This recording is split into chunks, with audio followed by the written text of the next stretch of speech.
su ba suturta. Waye za ya ji tausayin marayu don su rayu?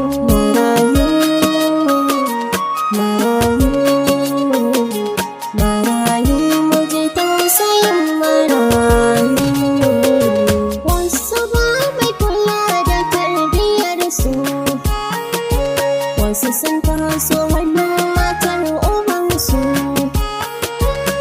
Ba ta da imani za su casu, da duka wasu suke karinsu su marayu.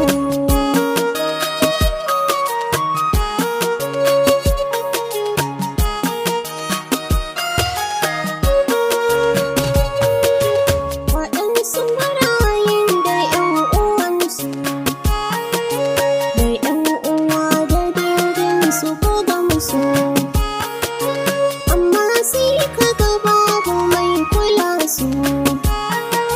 Su mance 'ya'yansu za su zamto marayu. Marayu mu ji tausayin marayu. Manzo ya ce ranar alƙiyama, duk wanda ya bawa maraya shi ma zai tashi kusa da annabin mu shi ma.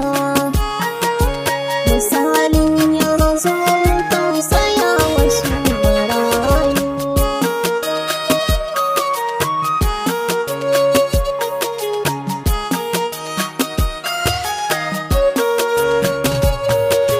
Wani uban kiransu ya bar su, daga ya mutu babu mai kula su. Sai dai uwarsu ta yi ta tattalin su, ba mai kula da maraya balle ya so su sigarin marayu. Marayu mu ji tausayin marayu. A halin da muke ciki a yanzu, akwai sa hannun barin su ɗazu. A dacin ya rayuwa ta wanzu, muna asalama silar roƙonmu da marayu.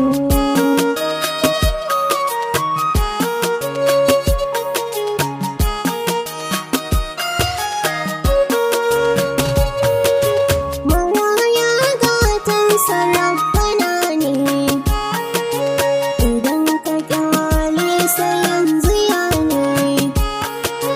Sai Allahu ya barka sannadin ne, Allah bai duban waɗanda ke ƙin su marayu.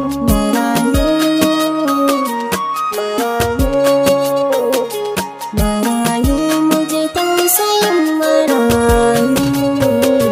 Kirana ya al'umma mu gyara, mu duba marayu da kyau mu lura.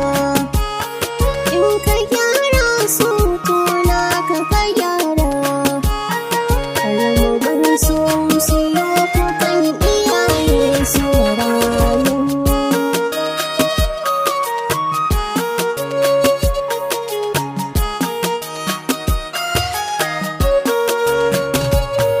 Ya ilahu ni ma ka bani dama, na zamto ni ma da ni a dama. In taimaka wa maraya rabbu ni ma, Isha Muhammad ke waƙar marayu.